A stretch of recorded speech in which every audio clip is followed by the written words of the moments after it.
Anyway, welcome back to the Power Hour. Thank you for joining us. We're going to be talking to Doug Yurchey today. He is a man who has been studying all kinds of ancient mysteries for 35 years. He's often a guest on Coast to Coast, and he is a fan of talking about Tesla technology. We have him joining us today. And along with that, we have Jeff Grupp, our own Jeff Grupp, joining us, who is an author of Corporatism, among other books that he has written. And we'll tell you about his website and how to find out more about Jeff. But we got people that look outside of what we know as our reality and question things. And I love it. And some of you all don't like that. You want to stick with what we know, and that's scary, or that doesn't make me feel good, or that challenges my conventional theory. Well, Doug Yurchey joins us today along with Jeff Grupp, and we're going to challenge conventional theory today. And I thank you very much, Doug and Jeff, for joining us in the Power Hour. First of all, welcome, Jeff Grupp, back to the Power Hour today. Hey, it's great to be here, Joyce. Thanks for letting me participate in talking to Doug. Absolutely. I know you're a fan of Doug Yurchey, and that makes it even more cooler, if you will, to have Doug Yurchey joining us today. Thank you, Doug, for joining us in the Power Hour today. It's great to be asked back again. Thank you very much. Absolutely. There are a lot of people, as I was explaining to you last night, that don't know what Tesla technology is that I run into. And you said, can't happen in this day and age. Well, actually it can, because people, we're not getting any smarter with all our cell phones and all our computers. You would think we would, but we're not really learning the right stuff. And just like the alternating current, that is the most important invention. We plug into the wall every day for these things, and we think Edison invented that thing. And you're going to tell us he didn't, because I learned that in grade school. Well, we learn a lot of things in grade school. We learned Marconi invented radio. The very thing we're on right now is a Tesla invention. Tesla invented everything that had to do with electricity. He had everything to do with radio. And we're going to find out later on that you can combine those two inventions, and you can broadcast electricity without wires. The problem is you can't do it today. You could have done it in Tesla's time, but you can't do it today, because this is like having all of our media with a very strong magnet. Imagine a huge magnet in a city sending out all the media. Well, the systems that we have, you can't put a magnet on a computer today, or audio tape or anything like that. It messes it up. Well, the problem isn't the magnet, or the problem isn't the Tesla coil people have heard of, because they're dangerous. You can't put them around. You can't have a Tesla coil near electronics. The problem isn't the Tesla coil. The problem is our electronics and the way we're doing things today. Well, Jeff, I have to ask you, you went through schooling like the rest of us did, and you learned, I'm sure, in grade school about Marconi and about Edison. And this week, by the way, we learned that the United States was not discovered by Christopher Columbus, so we're really, really going out there. And but I'm sure that you probably have undergone the same aha experiences in learning about all these things as Doug has. Joyce, you mean that there were Native Americans living here before Columbus, the Indians? Oh, wow. It's just astounding. It's as if Tesla physics is this hidden, it's a branch of physics which is virtually just covered up and just kept from the public's view.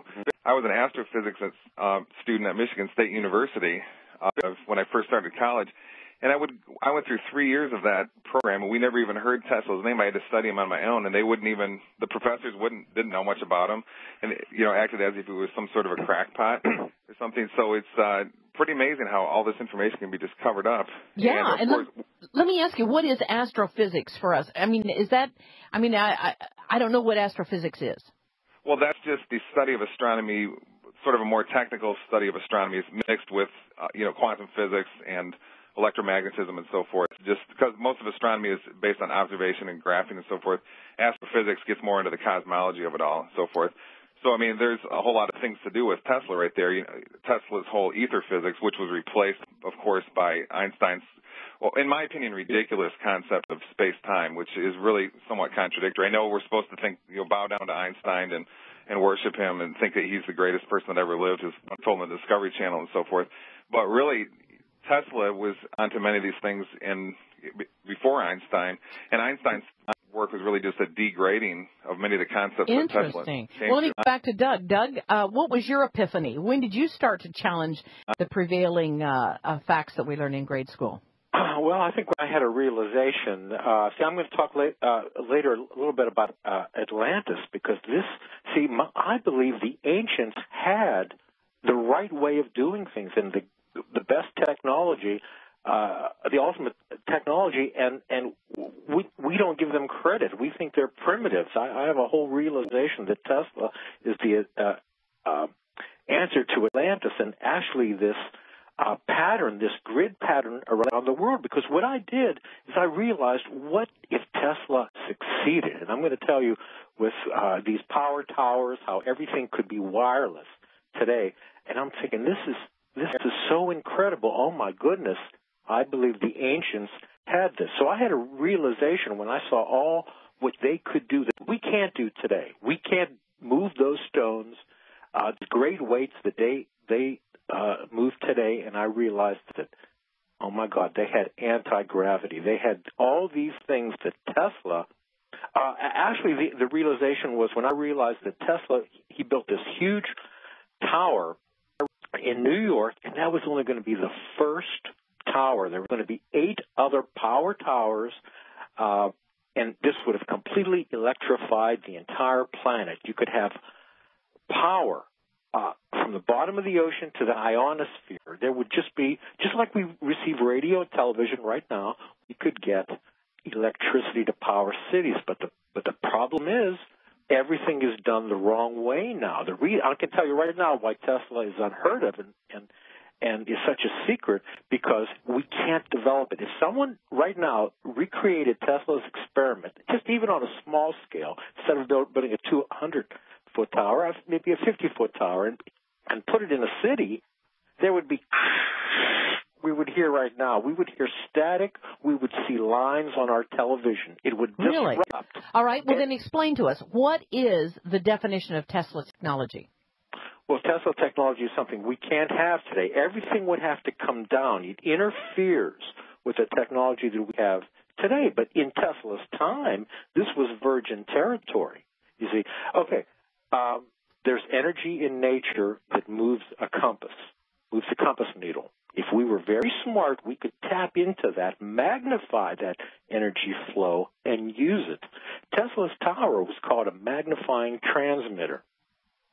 See, he would take the energy, but I actually wanted to start at the very beginning with the war of the currents, and can we go to the beginning just to edit? Sure, go ahead. Yeah. Okay. Well, people like the difference between alternating current and direct current. Edison, we see the commercials, Continental Edison, like he invented the light bulb, like he invented electricity. All he came up with was a filament, which we don't even use anymore, and for a light bulb.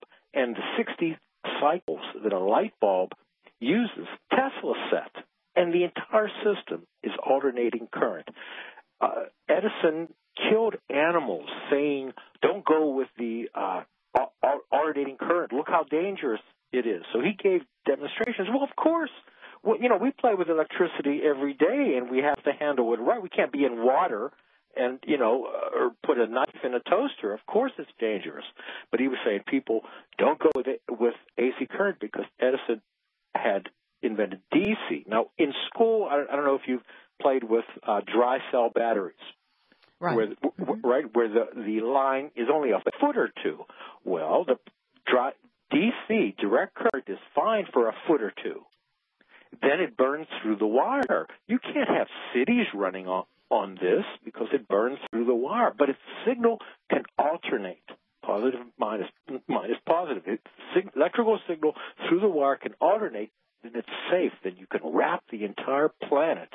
So how did Edison get the credit for something he fought against? The whole idea was, who was going to harness Niagara Falls, AC or DC? And of course, it was alternating current. Tesla refused the Nobel Prize